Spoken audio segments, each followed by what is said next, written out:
Ahí sí, estaba muteado. Bueno, muy buenas tardes a quienes ya están conectados. Esperemos que se conecten más personas porque hoy día vamos a hacer, como decía Marcelo, la última clase. Va a ser una clase bien intensa en cuanto a contenido porque nos quedó algo pendiente de ayer, entonces vamos a partir revisando eso al tiro. Y luego vamos a pasar al contenido que ya estaba programado para hoy, que es el de operación, de mantenimiento de los sistemas fotovoltaicos y también de revisión de posibles fallas, ¿ya? Así es que, bueno, sin más partimos. Vamos a seguir viendo lo que habíamos dejado ayer, que es... Marcelo, tengo deshabilitado el compartir pantalla. No sé si me lo puedes... Ahora sí, profesor. Ahora A sí. ver, perfecto, perfecto. Ahí sí. Ahí sí ya deberían estar todos viendo la pantalla. ¿Ya? Em, bueno, ayer lo que estuvimos viendo en la tercera clase, que fue ayer, ¿verdad? Es lo que tiene que ver con sistemas solares fotovoltaicos. Y lo vimos revisando los equipos, ¿cierto? Hablamos primero de los sistemas off-grid, que son los desconectados de la red, que son los que funcionan con baterías, para decirlo de una manera más sencilla, ¿cierto? Son los sistemas aislados o sistemas autónomos. Partimos hablando de ellos, hablamos de los paneles, hablamos de las baterías, hablamos de los reguladores de carga, luego hablamos de los inversores, porque estos sistemas trabajan en corriente continua, ¿cierto? Entonces, cuando los queríamos hacer trabajar en corriente alterna, necesitamos otro aparato que es un inversor. Y conversamos todo lo que tiene que ver con los sistemas off-grid en ese caso. Luego, empezamos a hablar de lo que tiene que ver con on-grid, con los sistemas conectados a la red, que es probablemente los equipos más instalados en el último tiempo. ¿Ya? Eh, Probablemente el boom de energía solar que se ha producido en Chile en los últimos años tiene como principal pilar lo que son los sistemas on-grid, ¿cierto? Comentábamos que los sistemas on-grid o conectados a la red o en red también se les llama, son sistemas que no ofrecen autonomía, que están orientados netamente al ahorro, a la disminución de consumos. Entonces, el objetivo de un sistema on-grid es que ahorro la mayor cantidad de energía, evito comprar energía a la red, por ende me evito gastar dinero, ¿cierto? Hago mi consumo más eficiente de ese lado. Y además, son los sistemas que más energía generan. ¿Por qué? Porque todo el tiempo están generando. Siempre incorporan un seguidor MPPT, ¿cierto? Que son estos que hacen más óptima la generación de energía. Y toda la energía que generamos se aprovecha, ya sea nosotros internamente en nuestra red o bien la inyectamos a la red, a la red pública. Pero no nos generan autonomía, ¿cierto? Si se nos corta la luz, nos va a cortar igual. Luego hablamos un poquito de los sistemas híbridos, que son los que incorporan baterías, pero siguen conectados a la red. Y luego pasamos al tema del bombeo solar, ¿ya? Entonces vamos a seguir con lo que es bombeo solar. Partimos hablando de los esquemas de bombeo, ¿cierto? Y ahora nos vamos a ir con lo que tiene que ver con los tipos de bombas. Vamos a partir hablando de las tipologías de bombas y luego nos vamos a pasar a revisar los productos que nos ofrecen en el mercado, 4 marcas bien representativas, ¿ya? Entonces, en bombeo solar, y la verdad es que en bombeo solar, tanto como en bombeo convencional, tenemos la gran disyuntiva, ¿cierto? Bomba sumergible o superficie. Lo que nos va a dar la respuesta a esto es nuestro entorno, es lo que nosotros tenemos, ¿cierto? Porque si tengo un pozo, evidentemente lo que más me conviene es una bomba sumergible. Las bombas de superficie ya sobre los 6 7 metros ya les cuesta muchísimo aspirar. Por ende, lo que se debe usar son bombas de sumergible, ¿ya? Esto sí se debe tener cuidado cuando se utilizan bombas de pozo profundo como tal, que es este modelo de bomba, ¿cierto? Que están hechas para poner en puntera, que también les llaman, ¿no?, pozo profundo, porque esa bomba requiere de estar trabajando en ese espacio restringido, como es un pozo profundo, o sea, de 8 pulgadas, de 10 pulgadas, de 12, no más que eso, ¿cierto? Entonces, o de 6 pulgadas, algunos más chicos, de 4 pulgadas. Entonces, ¿qué es lo que pasa? La bomba está instalada en el pozo y al aspirar agua a la bomba, fluye mucha agua por el costado del motor y por el costado de la parte hidráulica. En resumen, por el lado de toda la bomba fluye agua, ¿ya? Eso está considerado en el diseño de la bomba y las bombas se refrigeran de esa manera. Entonces hay que tener mucho cuidado cuando tengamos una bomba de esta, porque no es llegar e instalarla en un lugar donde el agua está estanca, por ejemplo, en un estanque o en una noria, porque al no existir ese flujo de agua por los costados de la bomba puede tender a calentarse y eso puede dañar la bomba aceleradamente, ¿ya? Así que siempre cuando se trabaja en pozos se prefiere la bomba de pozo profundo, pero siempre se debe tener ese cuidado. Si necesitamos poner una bomba de pozo profundo o este tipo de bomba sumergible en una noria, por ejemplo, es bien recomendable usar las llamadas cámaras de refrigeración, que en realidad es poner un tubo y obligar a que el agua pase por dentro. ¿Ya? Bueno, y si en ocasión, tanto en bomba convencional como en una bomba solar, si tenemos el recurso hídrico al mismo nivel de la bomba, incluso positivamente, digamos, cuando está más alto y necesitamos solo presurizar, siempre lo que más se recomienda es la bomba de superficie porque hace más sencilla la instalación, ¿verdad? No tenemos que estar trabajando con cableados sumergibles ni nada por el estilo. Entonces, en sistemas de bombeo solar, seguimos teniendo ambas alternativas, sumergible y superficie, ¿ya? También tenemos distintos tipos de impulsores, o los dos grandes grupos, que es lo que les voy a comentar acá. Las rotodinámicas, que son las llamadas bombas centrífugas, que es esta bomba que tiene un rotor, ¿cierto? Y con aspas, con hélices, ya independiente del tamaño, si es de una o más etapas, pero con esta hélice va impulsando el agua. No vamos a entrar en detalle, pero a grandes rasgos son bombas que en general están orientadas para caudal, ¿ya? A pesar de que pueden haber algunas excepciones, sobre todo las multietapas. En general son bombas que están orientadas para caudal y no tanto para presión. Versus el otro tipo que es la bomba de tornillo, ¿ya? Que también se le llama helicoidal.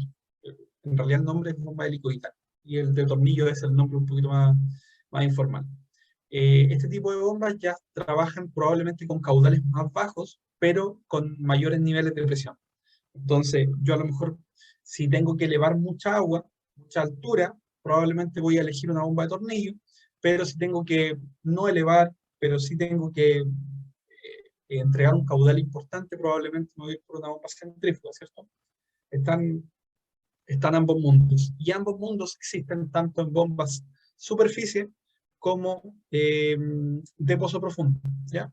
No son muy comunes las bombas de superficie de tornillo, pero sí existen, ¿ya? Y llegamos a la clasificación quizás más compleja y es la que nos da todo el sentido para el análisis que vamos a hacer de las bombas o de las marcas de bombeo solar a continuación. Las bombas o los motores más bien existen en dos tipos, al igual que la corriente, como les mencionaba en la primera clase, de corriente continua y de corriente alterna, ¿ya? Entonces, los motores, tanto de corriente continua como los motores de corriente alterna, funcionan de diferente manera, ¿ya? El motor, el motor de corriente continua es un motor que se puede controlar sus revoluciones por tensión, por voltaje, versus que el motor de corriente alterna no se puede, ¿ya? Entonces, ¿cuál es la disyuntiva? Nosotros tenemos un sistema solar, que es una serie de paneles solares, ¿cierto? Pero que van a generar una energía que es variable, no es constante. ¿Por qué? Porque la fuente energética que es el sol es variable, no es constante. No siempre voy a tener la misma radiación, a pesar de que para el cálculo lo considere, pero no siempre voy a tener la misma radiación, una radiación constante. Va a ir variando, ¿cierto? A veces va a pasar una nube y voy a tener una variación. ¿Qué pasa? Si yo trabajo los paneles solares con una bomba de corriente continua, esa variación de energía se va a transformar en una variación de tensión. O sea, va a bajar el voltaje, va a subir el voltaje. El motor de corriente continua, cuando yo tenga esa variación, va a variar sus revoluciones, pero va a seguir funcionando. Entonces, si yo quiero instalar una bomba con paneles solares, necesito un motor de corriente continua. ¿Por qué? Porque el motor de corriente alterna, si yo le varío el voltaje, el motor deja de funcionar. No es que baje sus revoluciones, va a llegar un punto en el que el voltaje no va a ser suficiente y se va a cortar. Y va a dejar de bombear. Y eso es un problema. Por ende, los sistemas más sencillos, digamos, de bombeo, trabajan con bombas de corriente continua. Y para trabajar con bombas de corriente alterna se necesita otro aparato. Un aparato que primero tiene que convertir la corriente continua en alterna, como es un inversor, pero además tiene que tener otro beneficio, y por eso no se usan los otros inversores que les comenté en la clase pasada, sino que se usan inversores especiales para bombeo. Tiene que hacer un trabajo de variar frecuencia. ¿Ya? ¿Se acuerdan que yo les comentaba que la corriente alterna es una onda que va oscilando, en nuestro caso, 50 veces por segundo, a 50 Hz? Esa es la frecuencia. Entonces, en un motor de corriente alterna lo que se puede hacer es variar esas ondas, es cambiar la frecuencia. En vez de que exista esa fluctuación 50 veces por segundo, por minuto, perdón, por segundo, 50 veces por segundo, puede existir 30 veces por segundo. Y entregamos menos energía y por ende variamos las revoluciones del motor. ¿Ya? Entonces, los motores de corriente continua, recopilando un poco, los motores de corriente continua se pueden variar su velocidad por tensión, por voltaje, pero los de corriente alterna no. Los de corriente alterna requieren variar por frecuencia.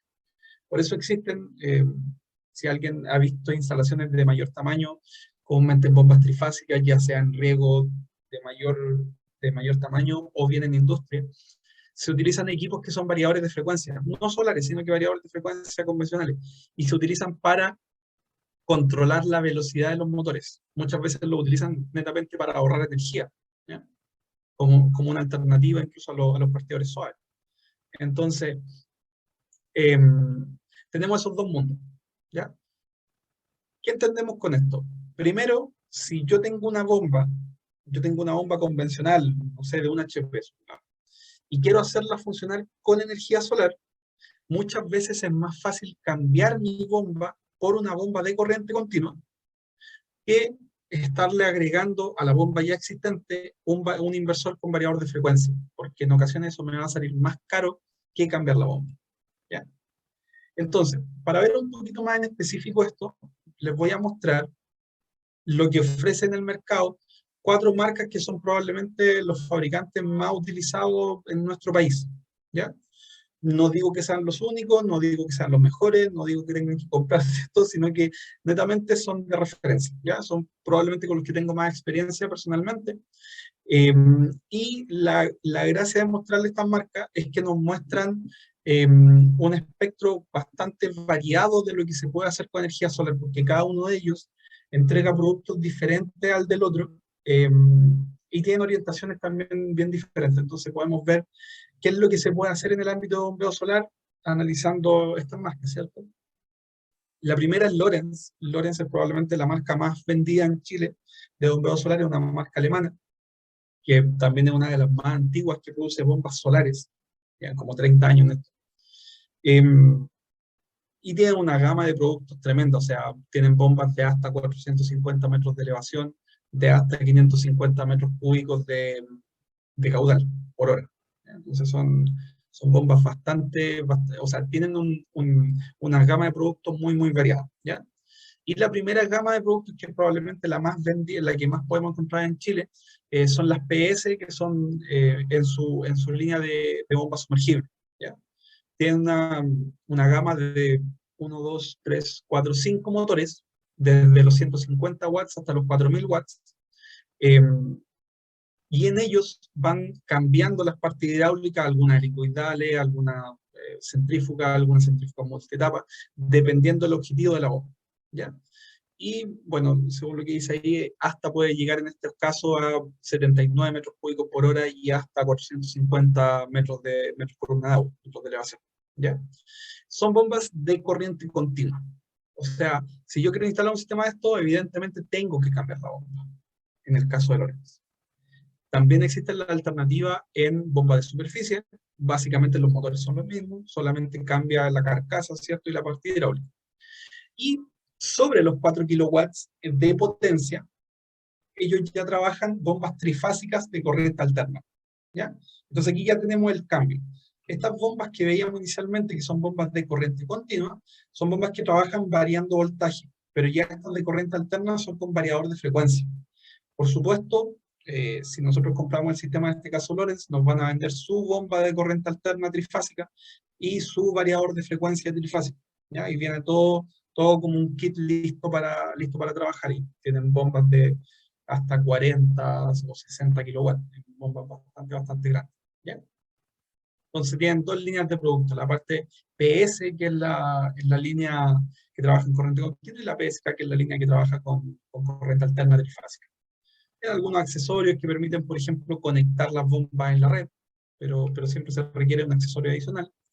Y muchos accesorios en cuanto a control, muchísimos, muchísimos. No vamos a entrar en detalle de ello, pero en general sensores para lo que queramos. Conectividad, full conectividad, tanto el PAM Scanner, que nos sirve para revisar en tiempo real, ¿cierto? Lo que está funcionando y para programar las bombas, para programar los equipos. Y el PAM Manager, que nos permite hacer un monitoreo bien, bien completo, ¿ya? Y aquí nos muestra algunas de las curvas de Lorentz que, si ustedes se dan cuenta, nos dice que variando la potencia podemos variar la eficiencia de la bomba, ¿ya? Y eso ya es bastante interesante. O sea, si yo a una bomba de 2 kilowatts le puedo poner a lo mejor 1,5 kilowatts o le puedo poner 2,5 kilowatts.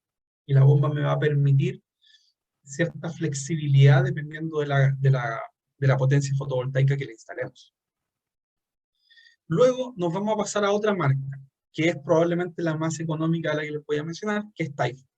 Taifu es una marca de bombas solares china.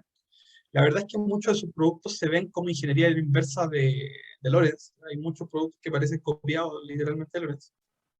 Es una marca económica, pero que ofrece productos bastante decentes. Eh, trabajan netamente con lo que son bombas solares en corriente continua. Ese es su nicho, ¿ya? Tanto sumergibles, que es las que más vemos, como de superficie, ¿ya? Los motores también son los mismos, también tienen motores que son en bombas de superficie, perdón, y sumergibles, los mismos motores. Incluso tienen algunos modelos como de piscina, ¿ya?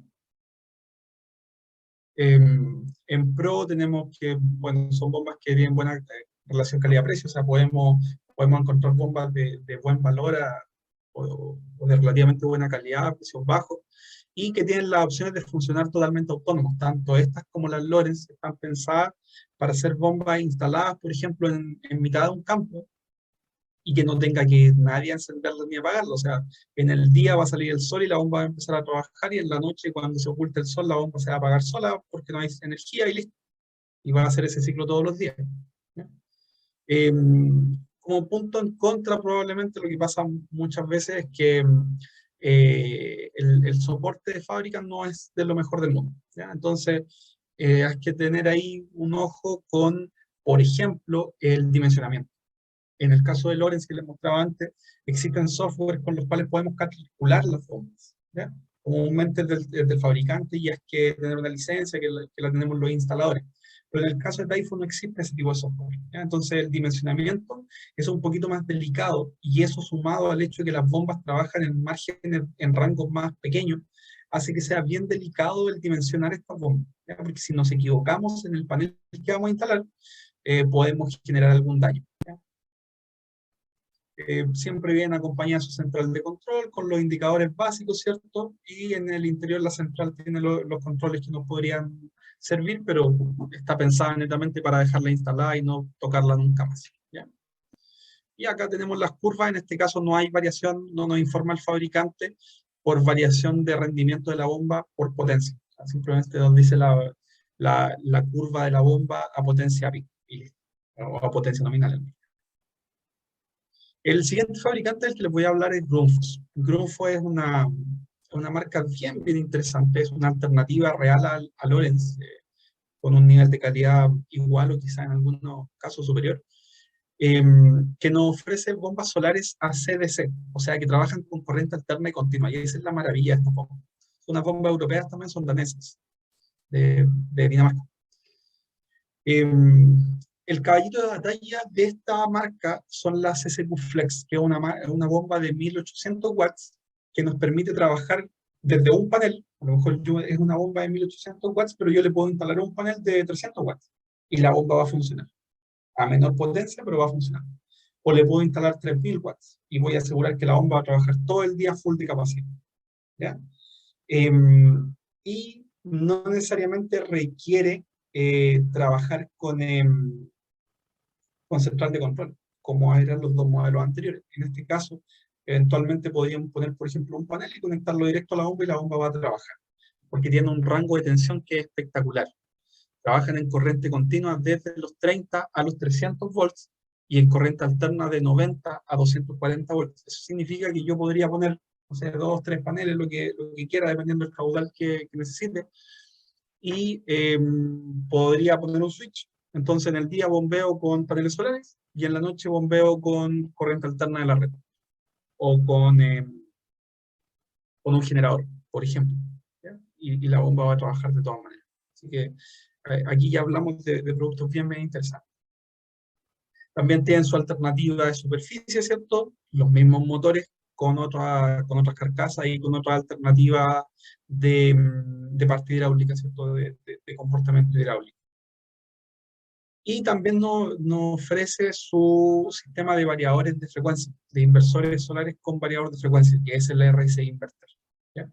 En este caso, solamente es trifásico, al igual que Lorenz, pero existe un poquito más de apertura para poder trabajar el equipo con otras bombas, ¿ya? Porque el fabricante nos da un poquito más de info de sus equipos, entonces eventualmente podríamos tener una bomba trifásica y agregarle a este equipo, el RC Inverter, ¿ya?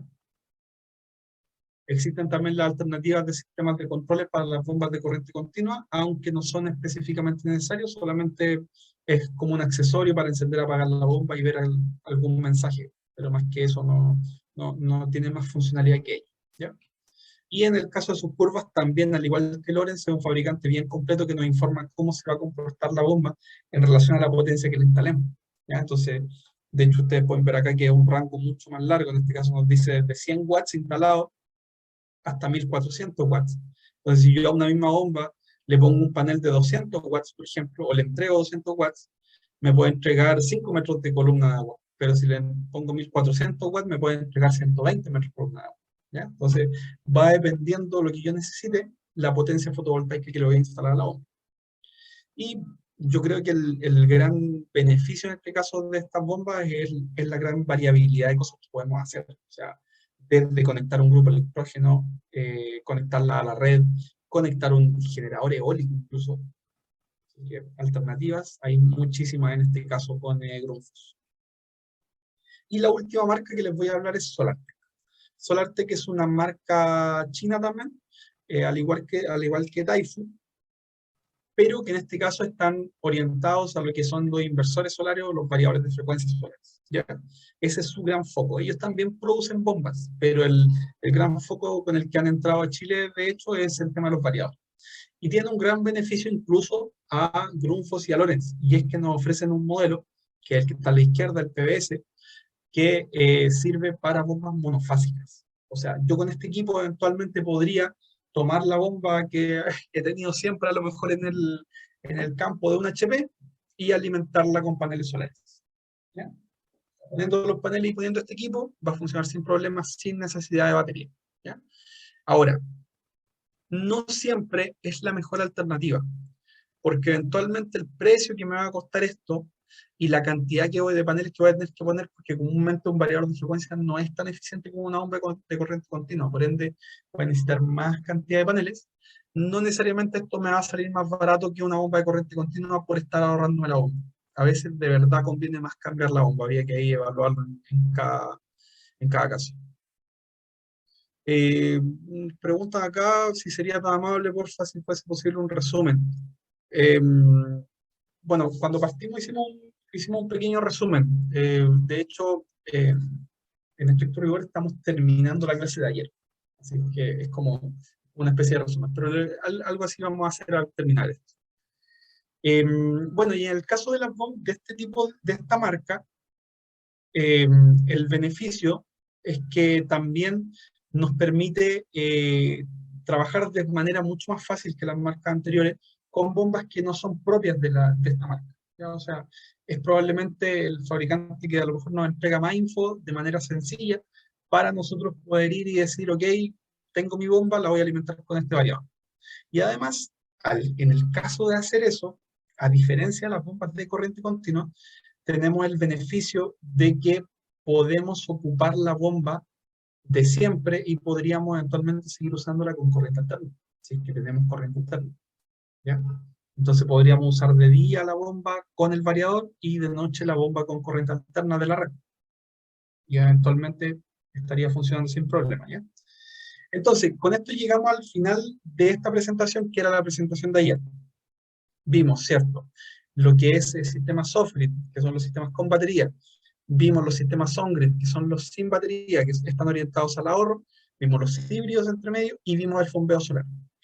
Algo que a mí me gustaría repetir y dejar bien en claro es el hecho de que no necesariamente para hacer bombeo solar se requiere hacer bombas solares, ¿ya? No necesariamente para usar energía solar en riego. Por ejemplo, si ustedes quieren tener un sistema solar, independiente de las razones de ello, pero quieren tener un sistema solar, la única alternativa no son las bombas solares, que es lo último que les comenté. Existe la alternativa también de los sistemas conectados a la red, de los sistemas on-grid. Pero el sistema on-grid tiene sus beneficios, tiene sus pros y tiene sus contras. Entonces, bueno, todos los sistemas tienen sus pros y tienen sus contras. Entonces, antes de casarse con ninguno, es súper importante tener en claro qué es lo que necesitan o qué es lo que están buscando. ¿Busco ahorrar? ¿Busco una solución para un lugar donde no hay electricidad? ¿Busco tener autonomía para cuando se corte la energía? ¿Busco compensar futuros aumentos de consumo porque voy a ampliar más el riego? ¿Cuáles son las prioridades? Y en base a eso, se puede tomar la decisión de cuál es el sistema más conveniente. Si es la primera o la tercera opción que dije, o sea, quiero ahorrar, quiero disminuir mis consumos, o bien voy a regar más y voy a consumir más electricidad, la cuenta me va a salir muy cara, yo pienso que de todas maneras lo más conveniente es un sistema conectado a la red, un sistema on-grid, ¿ya? Porque es el sistema con el cual van a lograr más ahorros reales. Tanto porque va a seguir inyectando en invierno, e independiente que no tenga, que a lo mejor puede ser que sea un empalme que ustedes no usen en invierno. Muchas veces hay empalmes que son netamente para riego y no se usa energía en invierno, pero se va a ir generando un remanente que les va a servir para la temporada de riego. O bien, si es el mismo empalme a lo mejor de su casa, en el invierno lo van a seguir aprovechando en la casa. Y por supuesto, por ejemplo, en verano, si hay días en los cuales no riegan, también lo van a aprovechar. En el caso del bombeo solar, solo van a aprovechar la inversión cuando la bomba esté funcionando, el resto del tiempo no lo van a aprovechar. Pero les va a entregar la autonomía que necesitan si es que, por ejemplo, están en un lugar donde no hay empalme eléctrico. Entonces, depende mucho, como les comentaba, depende mucho de las condiciones del lugar o del regadío en específico, para ver cuál es la alternativa más conveniente, ¿ya? No sé si hay hasta ahí algún comentario o consulta sobre el tema, sobre esa clase, sobre la clase de la semana pasada y que la terminamos ahora, porque en este momento vamos a partir con el módulo 4, ¿ya? Que está orientado a lo que tiene que ver con la operación y mantenimiento de un sistema solar, y también vamos a hablar un poquito del trabajo seguro. Vamos a partir hablando del marco legal, vamos a hablar un poquito de normalización, componentes, cómo es la instalación de un sistema solar y cuáles son los componentes más en específico, porque en la clase ahora recién pasada hablamos mucho de equipos, ¿cierto? Hablamos de paneles, hablamos de inversores, de baterías, de reguladores, pero ahora vamos a hablar un poquito más específico: cables, canalizaciones, enchufes, conectores, todo eso. Trabajo seguro lo vamos a pasar rapidito, porque no es el foco de este curso. Operación y mantenimiento, creo que le vamos a dar varios minutos a eso porque es bien importante, y resolución de problemas para el final. Vamos a conversar algunos problemas comunes que suele haber en sistemas solares con batería, solares sin batería y eventualmente sistemas de bombeo también, ¿ya? Entonces, bueno, si no hay ninguna consulta, Profe, antes que siga, cuénteme. el inversor convierte la corriente continua en alterna, ¿o no? Exactamente, sí. Y salió una pregunta en la prueba último y yo puse que, porque decía el inversor convierte a la alterna en continua, yo puse que era falso. ¿Ya? Y me correo mala. Chuta, tendríamos que revisarlo. Tendríamos que revisarlo. No puedo dar más información porque probablemente otras personas no han hecho la prueba. Pero tendríamos que revisarla. Lo vamos a ver de ahí con Marcelo. A lo mejor está mal seleccionado la respuesta correcta. Pero usted tiene toda la razón, don Pedro. Es exactamente eso. Un inversor convierte la corriente continua en alterno. Ese es el trabajo de un inversor. Vamos a revisar, profesor Carreño, así que nosotros, Ya, don Jorge ya me había comentado ya el tema de esa consulta. Así que ya, vamos perfecto. a, en caso de tener que corregir, vamos a corregir. Ya, perfecto. Ok. Ya, bueno.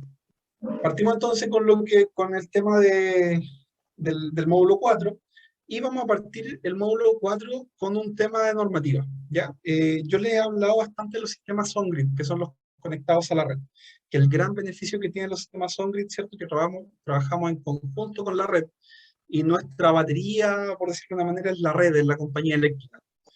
Muchas veces no es lo que las personas buscan porque quieren como olvidarse de la compañía eléctrica, pero la verdad es que olvidarse de la compañía eléctrica no es un muy buen negocio, ¿ya? Entonces, lo que aparece como un sistema más recomendable, digamos, desde el punto de vista de eficiencia, o desde un punto sí, de eficiencia o de conveniencia económica, son estos sistemas on-grid.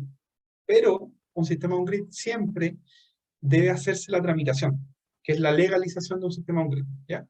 Y yo le voy a explicar un poquito aquí cómo son los pasos, porque es un trabajo un poquito burocrático, pero que se los voy a comentar a grandes rasgos, ¿ya? Todos estos son los pasos que se deben hacer para legalizar un sistema solar en nuestro país, ¿ya? Lo primero que se hace es hacer unas solicitudes a la compañía eléctrica. Esto se hace a través de un portal en la SEC que se llama Generación Distribuida para Autoconsumo, ¿ya? Para consumo domiciliario. Generación distribuida. Entonces, nosotros ahí lo que puede ser el cliente, o puede ser el proyectista, o puede ser el ingeniero eléctrico que lo haga, lo que hace es una solicitud de información o una solicitud de conexión a la compañía eléctrica. Si es esta última la de conexión, lo que está haciendo es preguntarle, en un formulario, por supuesto, bien formal, pero le está preguntando, por decirlo de una manera peyorativa, quiero conectar 3 kilowatts. ¿Puedo conectarme? Y la compañía eléctrica le va a responder a eso. No le puede responder que no. Le va a decir, sí, puede, conéctese. Sí, puede, conéctese y avíseme si es que lo va a hacer. O sí, puede, conéctese, pero tiene que hacer estas adecuaciones antes de conectarse. ¿Ya? Esas son las alternativas.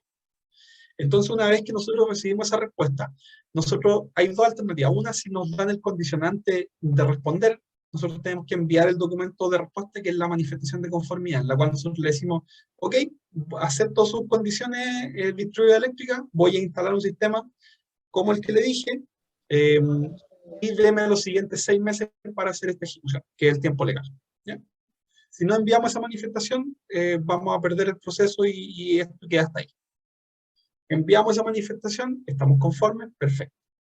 Luego de eso nosotros construimos nuestra planta. Hacemos nuestra instalación, instalamos nuestros paneles, hacemos toda la instalación, todo ok. Conectamos, incluso dejamos todo listo, pero apagado. ¿Ya? Así se supone que debe ser, apagado. Conectado pero apagado. Entonces, una vez que tenemos todo esto así, vamos, y en este caso lo hace el proyectista, el ingeniero eléctrico, toma ese proyecto y lo presenta a la Superintendencia de Electricidad y Combustibles, la SEC, la famosa SEC. ¿Ya? Y al presentarlo, la SEC tiene que certificar que esa instalación está hecha de manera correcta, conforme a la normativa vigente en nuestro país. Que, dicho sea de paso, es una de las normativas más exigentes a nivel mundial. O sea, aquí en Chile se tomaron de referencia las normativas alemanas, las normativas españolas, y se le pusieron aún más requisitos en algunas cosas. Así que nuestra normativa es muy, muy exigente. Hacemos la instalación, le preguntamos a la SEC y la SEC nos responde y nos dice, ok, su instalación está conforme a la normativa, estamos listos. Entonces nosotros después con eso presentamos ese certificado que nos emite la SEC, que ese certificado se llama TE4, por eso el nombre de esto. ¿Ya? Tomamos el certificado TE4, que es el que aparece acá, y se lo presentamos de nuevo a la compañía eléctrica. Le decimos, ¿se acuerda cuando le pedí autorización para conectarme? Perfecto, quiero hacerlo. Tengo la certificación y aquí están además los documentos que me avalan del cliente, ¿cierto? Nos van a pedir un par de documentos de la propiedad y con eso vamos a solicitar a la compañía eléctrica que venga y nos haga la puesta en servicio del sistema. Hacer la puesta en servicio del sistema en un sistema monofásico, como los que hay en las casas o los espalmes chicos, es en la práctica encender el inversor, revisar algunas cositas y cambiar el medidor. Se cambia este medidor normal de disco por un medidor digital bidireccional, que mide tanto lo que uno consume como lo que uno inyecta a la red de manera diferenciada, por separado. Y además, en el caso de que si es un sistema trifásico, en ese caso no se hace un cambio de medidor, comúnmente se hace una reprogramación. Y con esto nosotros ya tenemos nuestro sistema on-grid declarado y legalizado, ¿ya? Y todos los meses la compañía eléctrica va a tener que tomarnos 2 lecturas, no solo una. Nos va a tomar la lectura de consumo y la de inyección.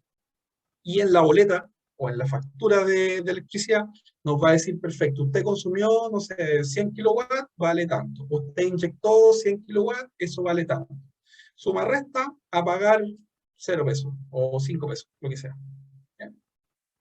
Así es como funciona este sistema.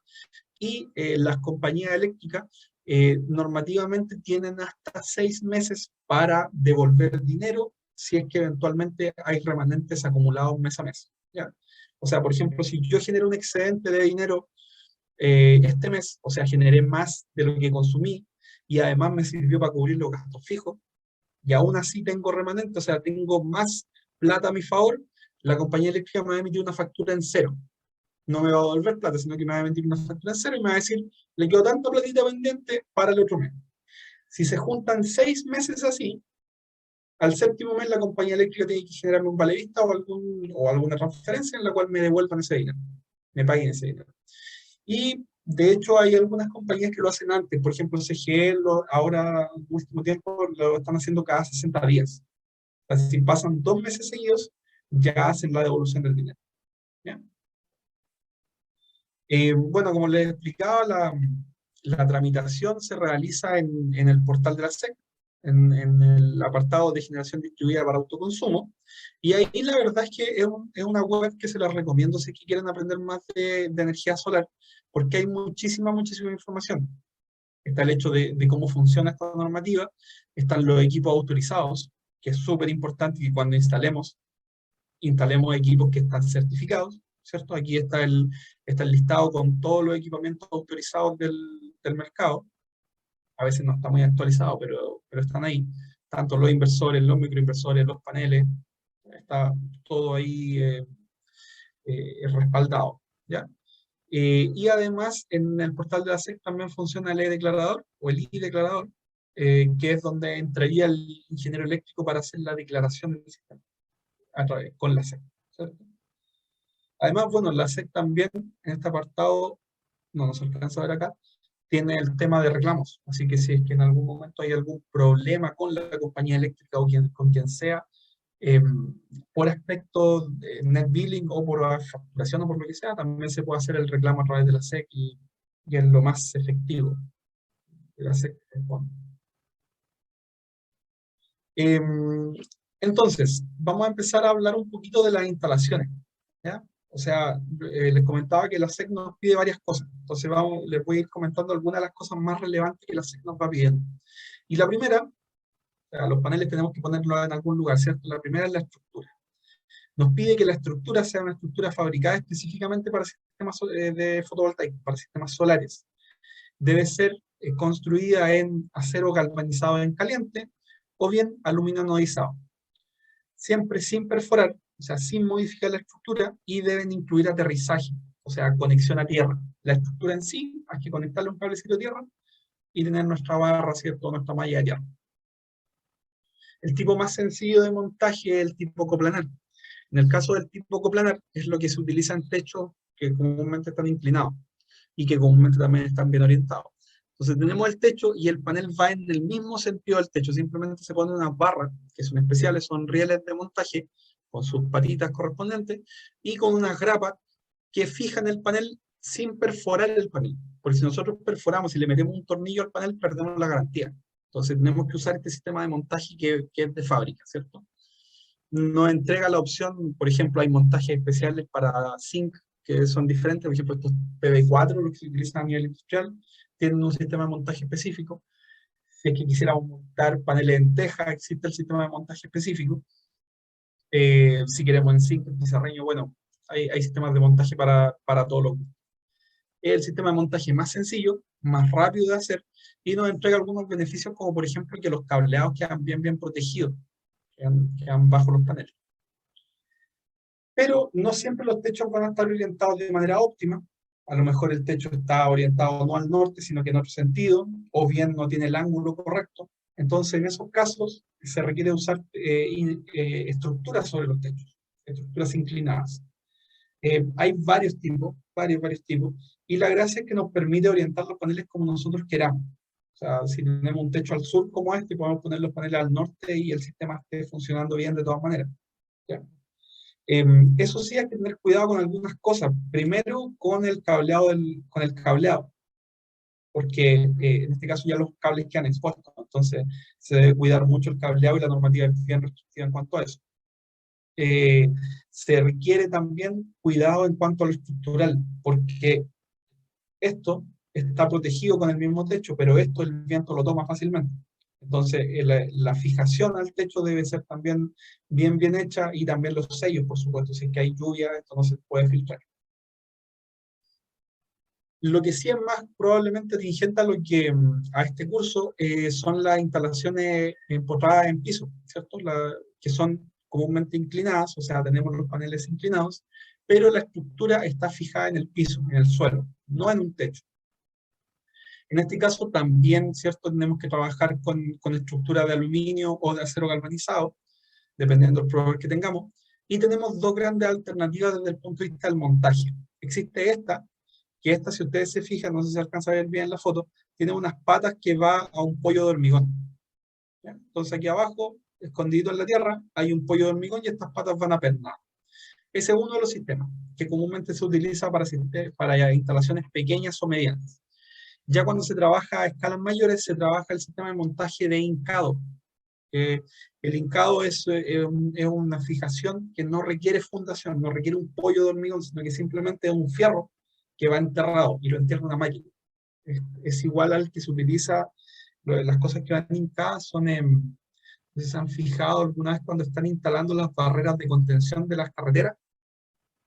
La típica barrera, ¿cierto?, que tiene fierros enterrados, no sé, cada un par de metros, y tiene una barrera continua. Esos fierros enterrados son estructuras hincadas. Es una máquina especial que va golpeteando el fierro hacia abajo. ¿Ya? Ojo, hay que tener ciertos cuidados sí con este tipo de instalaciones, que probablemente si ustedes tienen en un campo van a ser así. Hay que tener cuidado con las sombras que podría generar la vegetación. ¿Ya?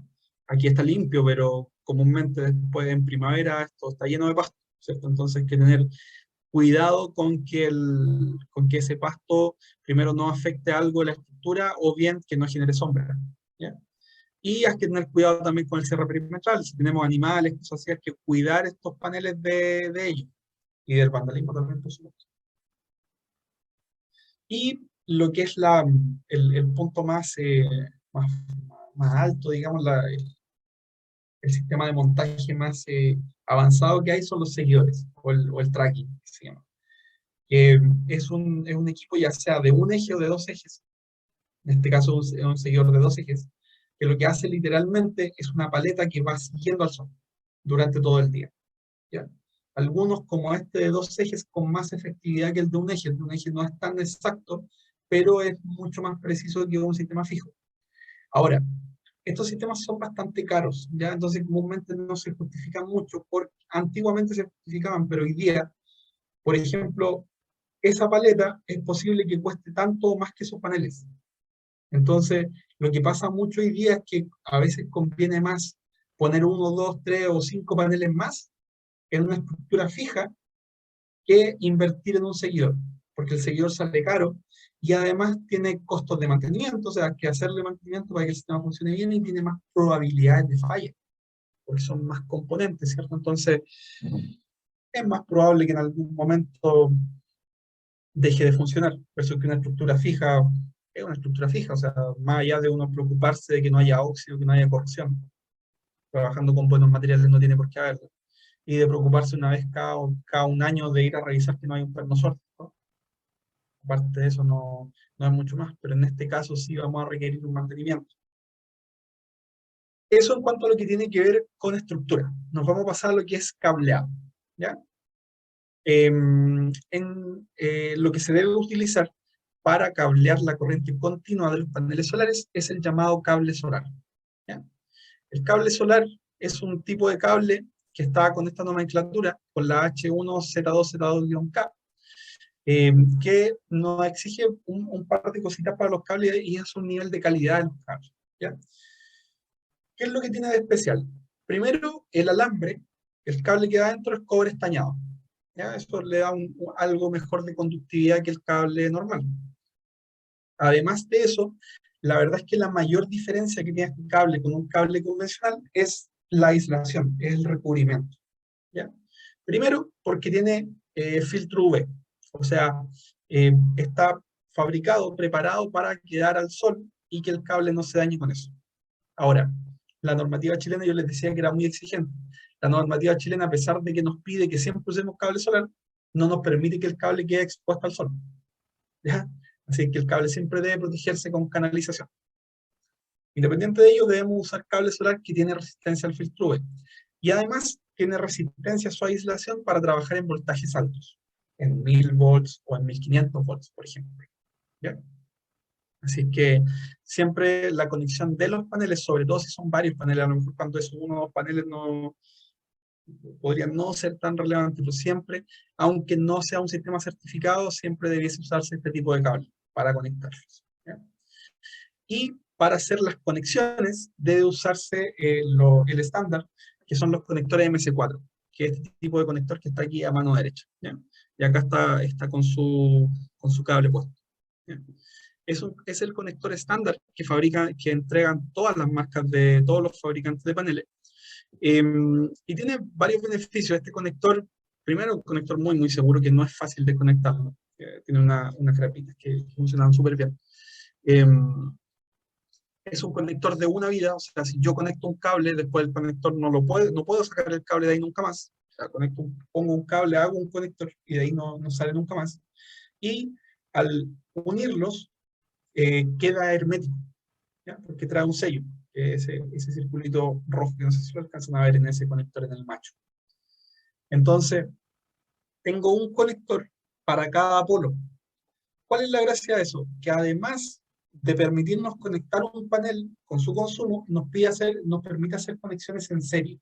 Porque el conector macho, que es donde está el positivo, y el conector hembra, donde está el negativo, podemos conectarlo entre sí y tener una serie, sin tener que hacer nada más de cableado que eso.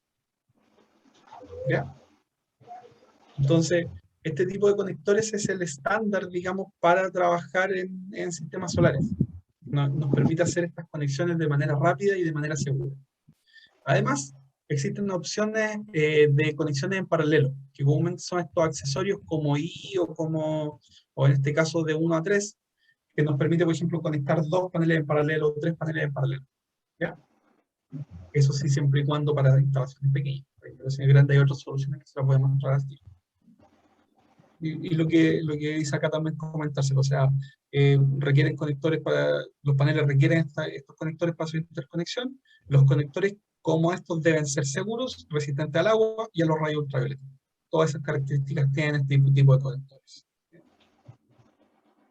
En cuanto a las canalizaciones, a pesar de que se pueden hacer canalizaciones tanto plásticas como metálicas, lo que nos dice la norma es que si trabajamos los dos cables por una misma canalización, requerimos que esa canalización sea metálica. ¿Ya? Entonces, comúnmente lo que se utiliza para canalizar sistemas solares y cableado solar en corriente continua son este tipo de cañerías metálicas, galvanizadas, ya sea las de acero caliente, la gruesa, los tipo ANSI, o la canalización ENT, que es la más económica. ¿Ya? Si quisiéramos, por ejemplo, si yo quiero poner una cañería por dentro de un muro, una cosa así, quiero hacerlo en conduit plástico, debemos canalizar los conductores por separado. O sea, debo poner una cañería para el positivo y una para el negativo. En este caso, al usar metálica, se pueden poner las dos por un mismo conductor. ¿Ya? Y siempre esto debe proteger al cableado de la intemperie. ¿Ya? O sea, yo en la intemperie puedo poner este canalizado, pero no puedo poner cable expuesto a la intemperie. Es bien estricta la normativa en eso. Lo que sí nos permite usar este tipo de flexibles corrugados, pero siempre flexibles corrugados con alma metálica. ¿Ya? En cuanto también a la parte eléctrica, les voy a comentar un poco lo que son las protecciones. Existen protecciones en corriente continua que son los llamados string box, ¿ya? Que nos sirven para dos cosas. Uno, nos sirven eventualmente para unir más de una serie de paneles. Por ejemplo, yo tengo 10 paneles en serie y tengo otros 10 paneles en serie, y con una cajita de esto puedo hacer que quede como un solo cableado, un positivo y un negativo. Pero además de eso, tienen algunas protecciones que son alternativas claro, son alternativas, no son obligatorias en cuanto a nuestra norma, que incluyen fusible, que incluyen un disjuntor, un interruptor de corriente continua, que como ustedes ven, los interruptores de corriente continua son bastante más robustos que uno de corriente alterna, que es el normal, el automático normal de la casa. Y además nos ofrecen este aparatito que está aquí, el naranjo, que es lo que se conoce como un supresor de transiente, ¿ya? Un supresor de transiente es un equipo que lo que hace es protegernos de sobrevoltaje. Entonces, si eventualmente hay una sobretensión en los paneles solares, ya sea causada por una falla en los paneles o, por ejemplo, por una descarga meteorológica, por un rayo, este aparato se va a quemar y va a proteger el inversor, ¿ya? En la corriente alterna también, después, en corriente alterna nos referimos después del inversor, también deben ir protecciones. Debe ir un interruptor tecnomagnético que sirva de seccionador, o sea, un interruptor para encender y apagar, pero debe ser bipolar en el caso de ser corriente monofásica, ¿ya? Si ustedes se fijan, por ejemplo, en las casas siempre se utilizan los interruptores monopolares, que es un interruptor delgadito, ¿cierto? El que tienen los medidores de la luz, por ejemplo, el que tenemos en nuestras casas son interruptores delgaditos. Ya, el interruptor bipolar es uno más grueso que incluye ambos cables. Ese interruptor delgadito solamente corta un cable, solo corta la fase. La norma chilena nos pide instalar interruptores termomagnéticos bipolares, o sea, que corten fase y neutro. Y además nos pide poner diferenciales clase A super inmunizados, ¿ya? Que son estos tipos clase A, que son mucho más sensibles a cualquier variación en la red, y además nos detectan componentes en continuo. O sea, si es que el inversor está fallando, nos está enviando algo de continuo, el interruptor también va a caer. Aquí les va a quedar esta gráfica que es bien explicativo de los tipos de interruptores diferenciales que existen en el mercado. Otro equipo importantísimo para estos sistemas, sobre todo el sistema on-grid, es el que tiene que ver con el medidor bidireccional, ¿ya? En sistemas grandes, en sistemas trifásicos, se utiliza esto como el de la izquierda. La verdad es que comúnmente no es necesario cambiar el medidor, porque comúnmente son medidores que son bien avanzados y son reprogramables. Entonces, simplemente cuando hacemos la puesta en servicio de nuestro sistema solar, llamamos a la compañía eléctrica y ellos reprograman este medidor. Pero si hacemos una instalación monofásica, si yo tengo un cultivo pequeño o para mi casa, lo que vamos a hacer es cambiar el medidor de toda la vida, el medidor del disco, o el medidor digital, pero el medidor monofásico, y lo vamos a cambiar por un medidor bidireccional, ¿ya? En el caso de este nos va a mostrar un código y una lectura. Entonces, en base al código que muestre, la lectura nos va a indicar el parámetro que nosotros necesitamos, ¿ya? Nos va a indicar el consumo y la inyección separado, ¿ya? O sea, por un lado, la lectura de lo que yo consumí, y por otro lado, la lectura de lo que yo inyecté. Si eventualmente nosotros instaláramos paneles solares con un medidor de disco, estos de siempre, el medidor gira para atrás y nos descuenta, ¿cierto? Como una sola cuenta, ¿ya? La normativa lo que pide no es eso, que sea separado, ¿cierto? Por un lado el consumo y por otro lado la inyección, ¿ya? En cuanto a la instalación como tal, se pide señalética en los paneles, en todo el sector donde hay instalación de corriente continua, nos piden señalética de advertencia de que si el cableado está expuesto, está energizado. O sea, que si hay un conector desconectado, está energizado y que es peligroso. Nos piden señaléticas también de a lo menos 10 por 20 centímetros que indiquen que la instalación también tiene corriente continua, y todas las cajas de conexión también, por supuesto, deben llevar su señalética. En el caso de la parte de corriente alterna, donde ya tenemos el inversor, por ejemplo, y los tableros, también deben llevar una serie de señalética. Los tableros deben ir marcados, es decir, este tablero es un tablero auxiliar fotovoltaico de corriente alterna, como dice acá, ¿cierto? Y debe indicar las potencias de trabajo. Además, cada uno de esos interruptores debe estar señalizado: interruptor principal, interruptor diferencial. Y en el caso del inversor, como este inversor que está acá, debe llevar su señalética en la cual nos dice el procedimiento de apagado de seguridad. Entonces nos dice, gire la perilla que está en la parte baja del inversor para desconectar la corriente continua. Desconecte el interruptor principal que está dentro del tablero auxiliar fotovoltaico. Lo baja. Y ahí nos dice, ok, ahora el inversor está desconectado, pero los cables de los paneles siguen energizados, por ejemplo. Porque no hemos cortado la energía de los paneles, ¿cierto? Pero el sistema no está funcionando. También como instalación de seguridad hay un par de condicionantes que comúnmente tienen que ver con el tamaño. Ahora, uno lo puede hacer en sistemas más pequeños, pero lo que la normativa nos dice es que, por ejemplo, si trabajamos en techo, sobre los 10 kilowatts de potencia instalada, requerimos instalar línea de vida, que son estas cuerdas que se ponen en el techo, ¿cierto? Para que uno al estar movilizándose por ahí se pueda amarrar con su arnés de seguridad. Y además requieren tener escaleras fijas de acceso, las gateras que se llaman.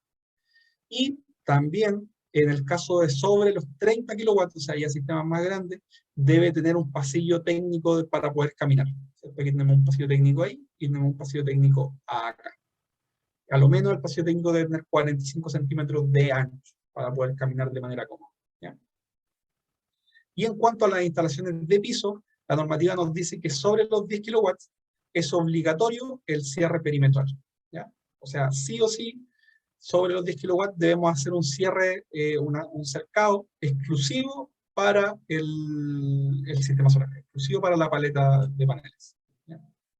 No puede esto estar directo conectado por donde haya personas circulando, debe ser un cierre perimetral exclusivo para los paneles. Ahora, también es una buena práctica hacerlo incluso en proyectos más pequeños. Si tienen animales, por ejemplo, es súper bueno hacer un cierre para proteger los paneles. En cuanto al procedimiento de trabajo seguro, más allá de hablar de las protecciones, ¿cierto?, de los equipamientos de seguridad, dejar un tip súper importante. En general, los paneles están subiendo bastante de tamaño y de peso. ¿Ya? Cada vez los fabricantes hacen paneles más grandes. Entonces, es importantísimo que los paneles sean manipulados de a dos personas. ¿Ya? Los fabricantes comúnmente nos lo piden. Nos piden que el panel sea manipulado a lo menos por dos personas, como aparece aquí en esta gráfica. ¿Por qué? Porque cuando una sola persona maneja un panel de tanto tamaño, no solamente está superando el peso legal que una persona puede levantar, sino que también eventualmente puede flexionar el panel. Y eso eventualmente puede generar daños en la parte interna del panel, en la celda. ¿Ya? Puede ser dañino para el panel el hecho de tener, una flexión que puede generar daños dentro del panel. ¿Ya? Entonces, es bien importante que los paneles sean instalados o sean movidos más bien por a lo menos dos personas para que estas flexiones no ocurran. ¿Ya? También, por supuesto, se debe tener cuidado en amarrar bien los paneles cuando los cargo en un vehículo, acomodarlos bien para que no queden forzados. Los paneles son delicados, entonces se deben tratar como tal. Bueno, en techo siempre se debe hacer la instalación de la línea de vida, piso técnico, ya se los comenté antes. Probablemente en techo lo más complicado es el tema del izaje de los equipos, o sea, levantarlos, ¿cierto? Sobre todo cuando es manual, como la foto de la derecha. La instalación debe hacerse con las herramientas correctas. El tema del cableado también debe hacerse con el cuidado correspondiente y con las herramientas correctas. Existen crimpeadoras para este tipo de conectores. El montaje del inversor. Comúnmente también los fabricantes piden tomar el inversor entre dos personas, muchas veces por el peso y muchas veces por la exactitud que requiere el calzar los inversores en sus propias estructuras. ¿Ya? La instalación del equipo medida también tiene sus complicaciones, pero por supuesto de esto se hace cargo siempre la compañía eléctrica. ¿Ya? Ellos instalan ahí una señalética en el poste que indica que hay un sistema fotovoltaico y por supuesto trabajan con todos sus elementos de protección. Un trabajo que comúnmente es bien delicado es el de las baterías. ¿Ya? Las baterías pueden trabajar ocasionalmente con bajo voltaje, pero siempre trabajan con niveles de corriente altos. Eso significa que un chispazo acá es peligroso, puede provocar una quemadura y una quemadura bastante seria. Así que se debe trabajar con bastante cuidado, ojalá ir aislando los cableados que vamos conectando, ojalá siempre energizar el sistema en la última conexión, o sea, si yo voy a conectar un par de paneles a un inversor, lo último que hago es cerrar el circuito de las baterías, pues no voy a conectar la batería y a quedarme con dos cables energizados en la mano, ¿cierto? Eso es súper peligroso. Entonces voy a conectar primero los cables al inversor, después empiezo a conectar las baterías y lo último que hago es conectar uno de los polos de la batería y ahí cierro el circuito, ¿ya?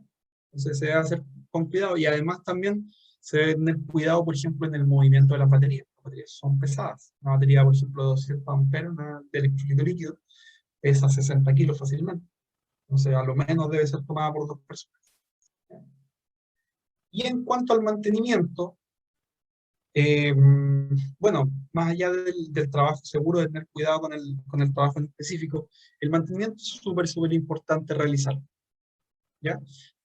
Se puede ver acá en esta imagen cómo va cambiando el panel de estar sucio a estar limpio, ¿cierto? Y cómo cambia la entrada de energía al panel es tremendo, porque lo que el panel absorbe es luz. Entonces, al final, esta capa de polvo que tenemos acá es un impedimento para que esa luz llegue al panel. Entonces, es importante en la mantención hacer limpieza de los paneles. Ahora, la limpieza del polvo nos asegura mejor rendimiento, ¿cierto? Nos asegura que los paneles generen la energía que van a generar. Pero la verdad es que el polvo no va a generar un daño como tal, porque el polvo simplemente va a estar obstruyendo que parte de la luz pase, pero es una obstrucción homogénea. Los problemas o lo que genera problemas reales y que son súper complicados de manejar son las suciedades puntuales o las sombras permanentes, ¿ya? Por ejemplo, esta feca de un pájaro que pasó por ahí y nos la dejó de regalo, va a generar una sombra permanente en esta celda. O sea, eh, siempre, todos los días, estos sectores alrededor de esta feca van a estar recibiendo sol, pero lo que está abajo de esta celda, independiente que no esté en contacto directo, porque hay un vidrio, ¿cierto? Hay un vidrio que está protegiendo la celda, pero lo que está abajo va a estar sombreado. Si está sombreado, va a empezar a generar calor. Este punto se calienta, ¿ya? ¿Por qué? Porque acá hay voltaje, ¿cierto? Porque hay luz, pero aquí donde no hay luz no hay voltaje, pero la corriente está pasando de todas maneras, hay amperaje. Y amperaje sin voltaje es igual a calor. ¿Ya? Este punto se va a calentar y va a generar daños a largo plazo en el panel. Además, si bloqueo una celda, obstruyo la serie completa. Así que simplemente una suciedad de esta puede afectarme, no sé, a la mitad del rendimiento de un panel, por ejemplo. ¿Ya? Así que se debe tener mucho, mucho cuidado. Nos pregunta ahí en el chat cada cuánto tiempo se debe limpiar el panel solar. Eso es relativo del lugar. O sea, por ejemplo, nosotros acá en Talca comúnmente hacemos una limpieza o dos limpiezas en la temporada, porque en el invierno con la lluvia comúnmente se limpian. Ahora, por ejemplo, la gente del norte, a las 3 semanas o al mes, los paneles están completamente sucios, y al haber poca lluvia, hay que limpiarlos constantemente. Entonces, va a depender más que nada del entorno, de qué tanto polvo hay en el ambiente, de qué tantos pájaros hay que nos dejen fecas, y en base a eso se van limpiando.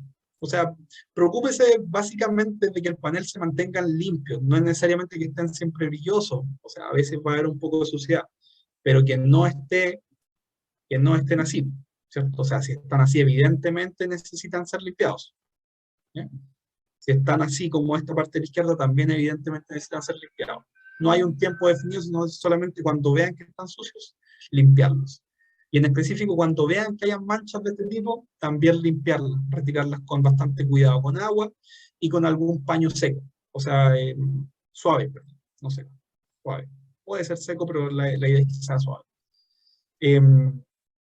Esto no quiero alarmar a los demás, esto no es que vaya a generar un daño en el panel a los 5 minutos de caer o a la semana de haber caído, pero si el panel está meses o años funcionando así, va a generar un problema, ¿ya? Va a ser un problema el hecho de tener esa sombra permanente, porque va a generar una sobretemperatura constantemente ahí. Mensajes que están llamando bastante.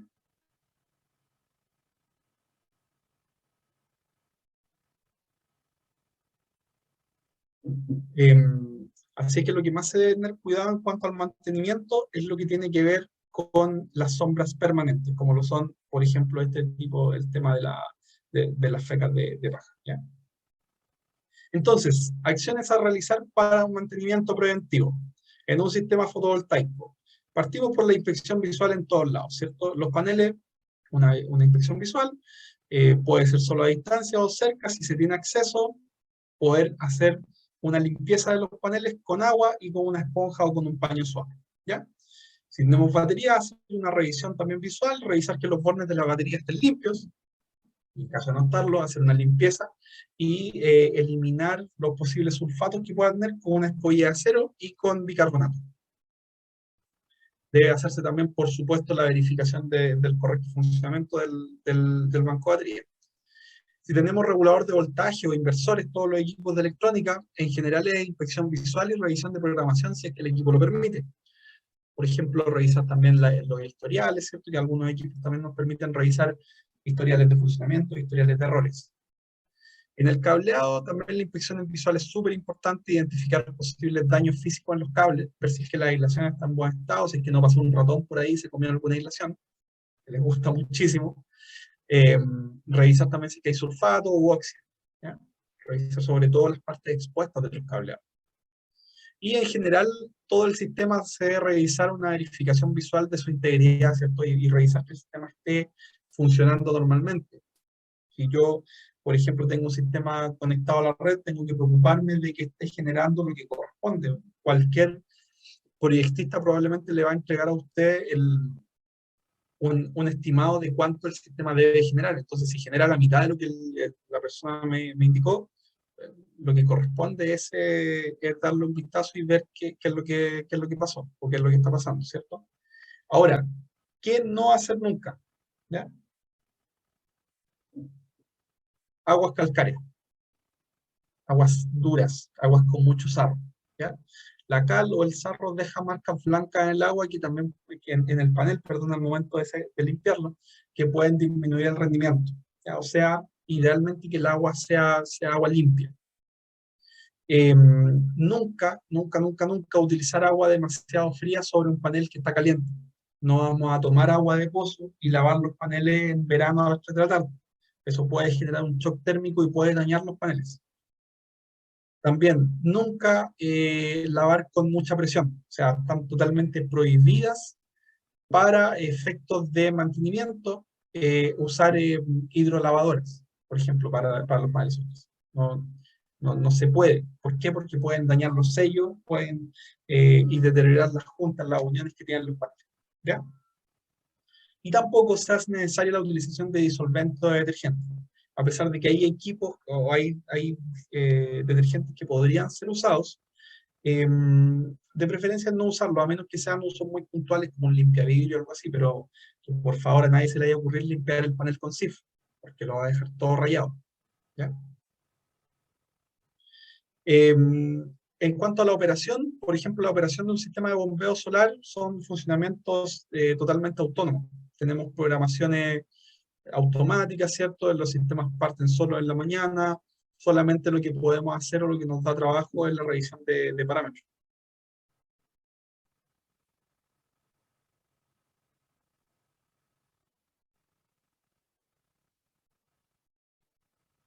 Un segundito que me están llamando muchísimo y estoy mandando un mensaje para que no me interrumpan mucho.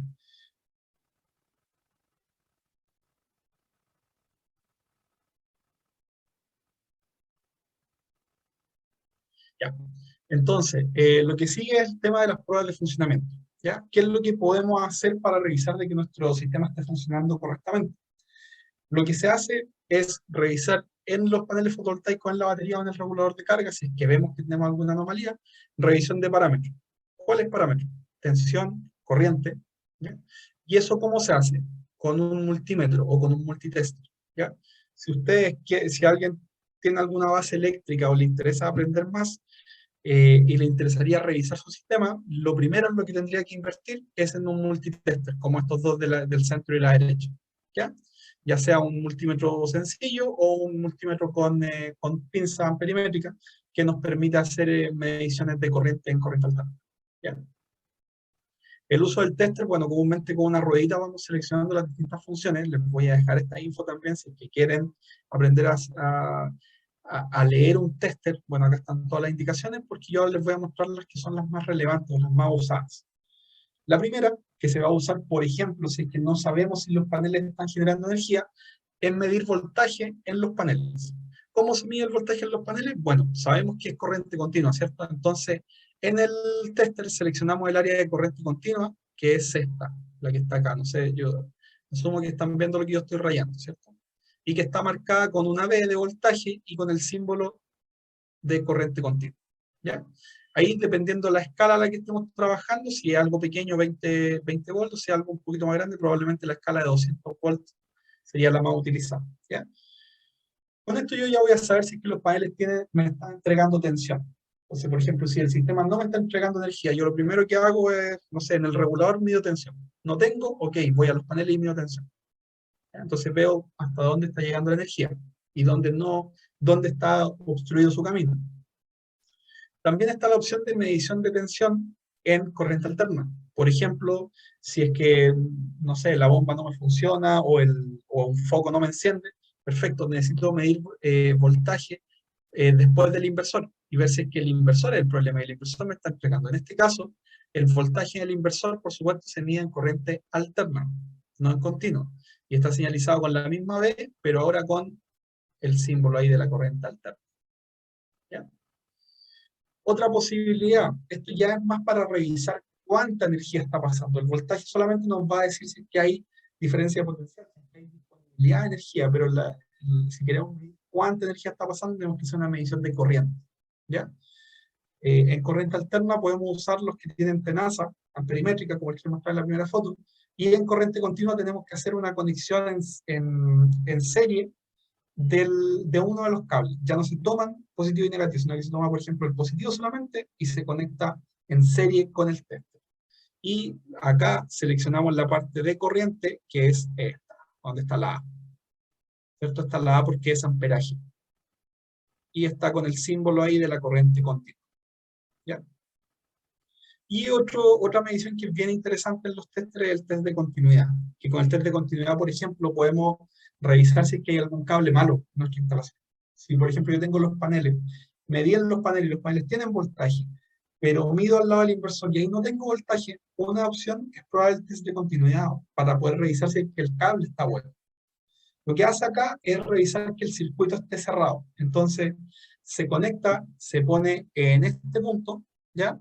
El tester, y el tester me va a hacer una señal sonora, así que yo hago contacto en los dos cables del tester, en las dos puntitas, ¿ya? Entonces pongo una en un extremo del cable y la otra en el otro extremo del cable. Si suena el tester es porque hay continuidad, por ahí va a pasar energía. Si no suena es porque no hay continuidad. El cable está cortado o hay algo desconectado, ¿ya? Ahora, problemas comunes a resolver. En un sistema off-grid, por ejemplo, yo tengo un sistema con baterías y es para iluminación y los focos no encienden. ¿Qué puede estar pasando? Primero tengo que revisar la programación. ¿Está bien programado? ¿Está programado para que encienda? Revisar de que está bien programado. Después tengo que pensar en los focos defectuosos. O sea, puedo decir, a lo mejor se quemó un foco. ¿Cómo sé eso? Bueno, cuando debería estar encendido, mido tensión, mido voltaje, en corriente continua, por ejemplo, si los focos son de corriente continua, en la entrada del foco. Si tengo voltaje ahí, el foco está malo, porque tiene energía y no funciona. Pero si no tengo voltaje, el problema está en otro lado. Y si no tengo voltaje, una de las causas más probables puede ser la batería baja. A lo mejor la batería está defectuosa ya, o a lo mejor la batería se descargó hoy día, no lo sé. Tengo que probar también la batería. Por ejemplo, en el mismo sistema, todas las noches el sistema se apaga. Todas las noches me quedo sin energía. Puedo usar un rato de energía y luego se apaga. ¿Qué puede estar pasando? Lo primero es exceso de consumo. Puede ser que yo estoy consumiendo más energía para la cual el sistema fue diseñado. y eso es lo que más pasa. Y el problema es que eso nos puede llevar al segundo problema, que las baterías estén en mal estado. ¿Ya? Es lo más común en sistemas off-grid, y las baterías, por lo que más suelen dañarse, es por un uso excesivo, es por una descarga excesiva. Ayer hablamos bastante al respecto de los porcentajes de descarga, ¿cierto? Es lo típico que pasa en sistemas mal dimensionados. ¿Ya? Ahora, si nos pasamos a los sistemas on-grid, a los sistemas conectados a la red, también tenemos algunos errores típicos, y estas fotos que tengo acá es el error más común, o la falla más común del sistema on-grid. Y digo la falla, entre comillas, porque la verdad es que no es una falla del sistema. ¿Ya? Los sistemas on-grid trabajan en conjunto con la red. Trabajan siempre y cuando haya red eléctrica en la casa o en la instalación. Entonces, si hay un corte de energía, o hay una baja de voltaje, o hay un sobrevoltaje, el inversor se va a desconectar. El inversor no está fallando. No es que el inversor esté malo, que está defectuoso, que tenemos tal problema. El inversor se está desconectando porque está programado para eso. Acá tenemos 3 imágenes con distintos errores, ¿cierto? De cómo las marcas nos informan de que hay un problema en la corriente alterna. ¿Ya? Y es el mismo problema en todos los casos, que hubo a lo mejor una baja de voltaje, hay mucho consumo alrededor, ¿cierto? En las distintas casas, el voltaje bajó demasiado y el inversor se nos desconecta. O bien hubo un corte de energía, o bien lo que también pasa mucho, se nos cayó el diferencial, que les comentaba antes, que se debe instalar un diferencial que es muy sensible, ¿cierto? Ya, yo fui, conecté a lo mejor un alargador que estaba un poco malo, o tengo una bomba que estaba un poco mala también, y se me puede caer el diferencial. Y nos va a acusar el inversor inmediatamente que no tiene conexión a la red eléctrica, y por ende se tuvo que desconectar. ¿Ya? Yo acá también les voy a dejar una tablita en la cual nos indica los voltajes a los cuales se desconectan los inversores según la normativa chilena. ¿Ya? O sea, si hay un voltaje, si tenemos el inversor funcionando y hay un voltaje bajo los 172 volts, el inversor se va a desconectar. Si tenemos el inversor funcionando y hay un voltaje sobre los 253 volts, el inversor se va a desconectar. Además, si por ejemplo tenemos un voltaje superior a los 242 volts por más de 10 minutos, el inversor se va a desconectar. También, si la frecuencia es menor a 47.5 Hz o superior a 51.5 Hz, también el inversor se va a desconectar. ¿Ya? Y en cuanto a la reconexión, si el voltaje se mantiene bajo los 187 volts o sobre los 242 volts, el inversor no va a partir. Se va a mantener siempre en error. ¿Ya? Entonces, es importante igual tener esto en conciencia, tenerlo claro, y también es un tema a considerar, por ejemplo, si vamos a instalar un sistema on-grid en un sector rural, eso es el único detalle que hay que revisar, cómo son los niveles de tensión de la red. Esto siempre es responsabilidad de la compañía eléctrica mantenerlo como corresponde, no es una justificación que uno esté que uno viva en un sector rural para que la compañía eléctrica no entregue los parámetros de voltaje que corresponden.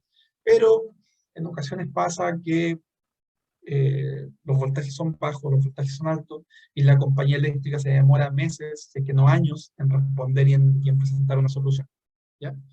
Así que muchas veces también nos toca a los instaladores hacer algunas modificaciones a estos parámetros para que el equipo pueda funcionar, porque si no el cliente, el usuario del sistema solar es el único perjudicado. ¿Ya?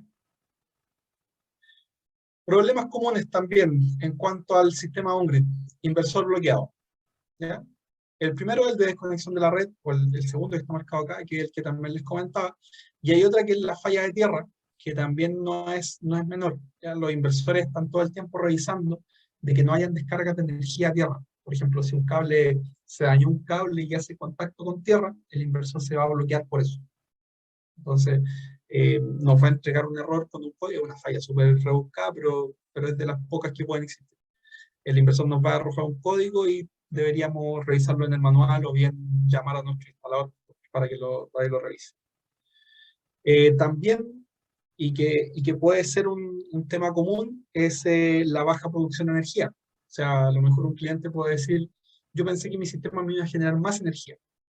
Lo primero que tienen que revisar es que los paneles estén recibiendo la energía que requieren, ¿ya? O sea, tengo suficiente radiación, a lo mejor me preocupé porque ayer generó poco, pero a lo mejor ayer estaba nublado, ¿cierto? O bien, los paneles están muy sucios, o tienen sombras, o puede haber un panel desconectado. Entonces, lo primero es revisar el tema de los paneles, revisar que los paneles están limpios, no están obstruidos, no tienen sombra, que tenemos buena radiación, y de ahí partimos. Además, una baja producción de energía también se puede deber a una red inestable, por lo que les comentaba recién. Pasa mucho que a veces hay lugares donde la red parece estable y de repente hay un pico, una subida de voltaje y luego baja. Entonces, eso me va a causar, por ejemplo, todos los equipos tienen un tiempo de reconexión de a lo menos 1 minuto. Entonces, si hay una subida de voltaje y luego baja y se vuelve normal, el equipo a lo menos va a estar desconectado 1 minuto. Entonces, eso, si pasa muchas veces en el día, va a causar que la producción de energía también vaya bajando, ¿ya? Y en cuanto al bombeo solar, los problemas más comunes que podemos tener es, por ejemplo, bajo caudal, ¿cierto? Yo tengo una bomba, la bomba me está entregando poca agua. Bueno, lo primero es lo mismo que el sistema on-grid, ¿cierto? Revisar si es que hay un problema en la fuente de energía, que tenemos baja radiación, tengo mucha suciedad en los paneles o tengo sombras que estén obstruyendo los paneles. Y luego, si eso está bien, puedo pensar en cuanto a lo mecánico de la bomba, ¿cierto? A lo mejor la bomba puede estar obstruida, la bomba puede estar sucia. Por ahí en otro curso una persona nos comentó que había mucho sarro en su instalación y su bomba cada mes tenía que sacarla para eliminar el sarro. Eso puede pasar, puede haber mucho sólido, mucho barro incluso, que obstruya el paso del agua por la bomba, por las tuberías.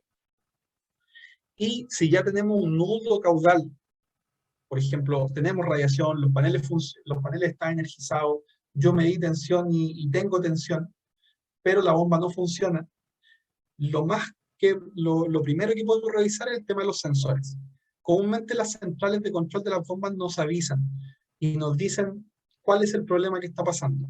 Y uno de los problemas comunes, entre comillas, es el de los sensores de nivel, ya sea porque están trabajando bien o no. Por ejemplo, todas las bombas deben llevar su sensor de nivel en el pozo y decirnos si es que hay agua o no hay agua. Entonces, eventualmente, si yo veo que la bomba no funciona, lo primero que tengo que revisar es si es que en el pozo hay agua. Y si el pozo se quedó sin agua, el sensor está impidiendo que la bomba trabaje. O bien, si yo veo que el pozo tiene agua, pero la central de control está bloqueada porque no hay agua en el pozo, bueno, probablemente puedo tener un problema en el sensor que va en el pozo, ¿ya? Y esos sensores es bastante común que se puedan dañar, tanto por corrosión, o porque el agua está muy sucia y se quedó pegado al sensor y no se mueve. Entonces son como las fallas más comunes. También una bomba bloqueada, que es lo mismo que hablamos primero, ¿cierto? A lo mejor tenía tanta suciedad que la bomba ya se bloqueó. O bien la central, que haya un problema electrónico en la central, y ahí así que es otro tema y ya tendríamos que hablar con el fabricante o con el instalador del sistema. ¿Ya? Entonces, con eso vamos a dejar concluido la clase de hoy y este curso completo en realidad, porque esta es ya es la última presentación. Así que desde ya muchas gracias por su atención y me gustaría escuchar sus comentarios, si hay algún comentario o consulta sobre lo que hemos estado viendo, para que ya vayamos cerrando, ¿cierto?, nuestro curso. Una consulta, profe, ¿hasta cuándo se puede entregar la evaluación? Marcelo sabe mejor eso que yo. No sé si Marcelo se podría conectar. Hola, buenas tardes. Hasta el día de hoy. Hoy día terminamos el curso. Por ende, hoy día hasta las 12 de la noche pueden hacer la evaluación. Ah, ya. Gracias, profe.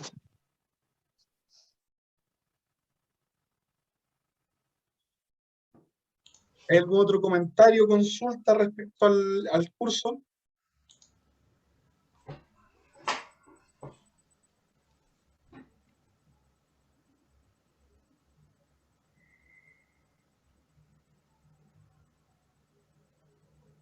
Bueno, recomendarles también, más allá de cumplir con el curso, que ojalá todos puedan acceder a la plataforma y puedan ir revisando el material que se colgó. Hay bastante material bien interesante, tanto las clases asincrónicas como el material de lectura, como algunos links también de YouTube, para ver algunos tutoriales y cosas así que están bien interesantes para ir complementando este curso. El mundo de la energía solar es bien amplio.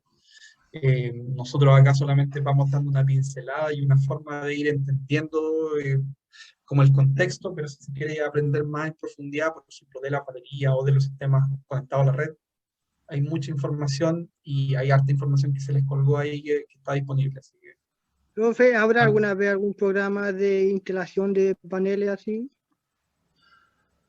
¿un programa en qué sentido? ¿Que ¿Algún financie la curso? instalación? ¿Algún curso?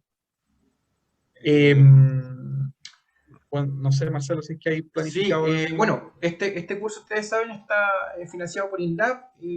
Bueno, por lo que tenemos entendido nosotros, esta es como la primera etapa de un proceso.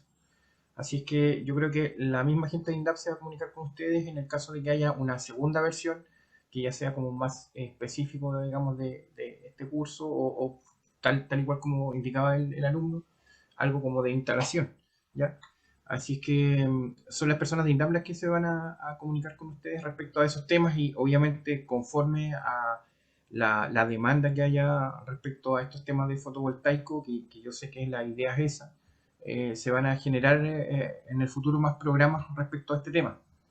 Así es que yo lo que tengo entendido es que el INDAP va a seguir, digamos, un proceso respecto al tema de los paneles fotovoltaicos. Así que no sé si eso pueda responder la pregunta del señor Luis.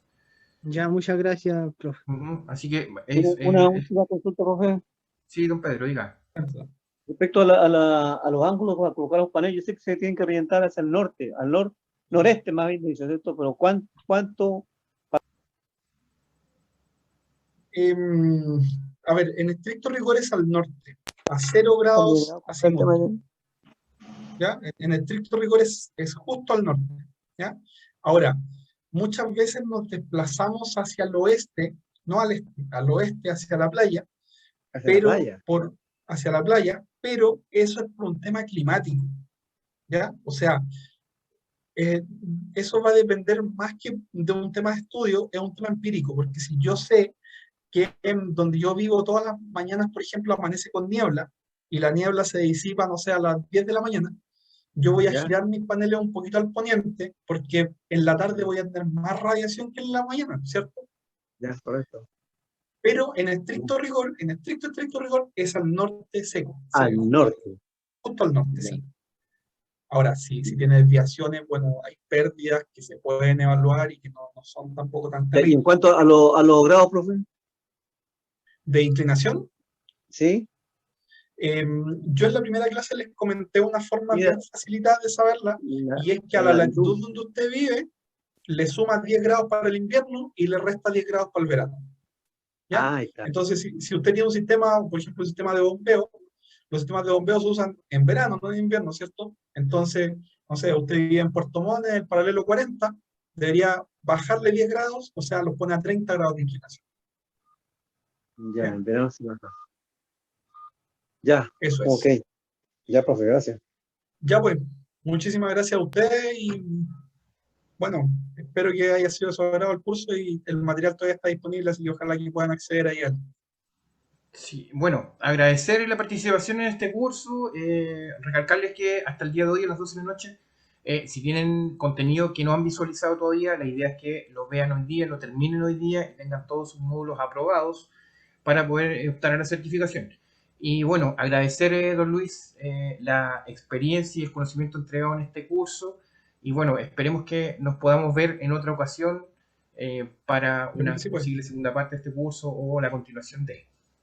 Así es que agradecer a todos los que se Ya pues. encuentran hoy día en línea. Recordarles que esta clase está siendo grabada y que vamos a enviar el link a través del WhatsApp para que lo puedan visualizar con posterioridad. Así es que, sin más preámbulo, yo me despido, les agradezco. Cualquier consulta, el WhatsApp va a estar disponible en una semana más, lo más probable, y vamos a ver la opción de poder dejar un tiempito más la plataforma abierta una vez terminado el proceso, que hoy día, como yo les indicaba, para que puedan volver a revisar el contenido en caso de que lo necesiten.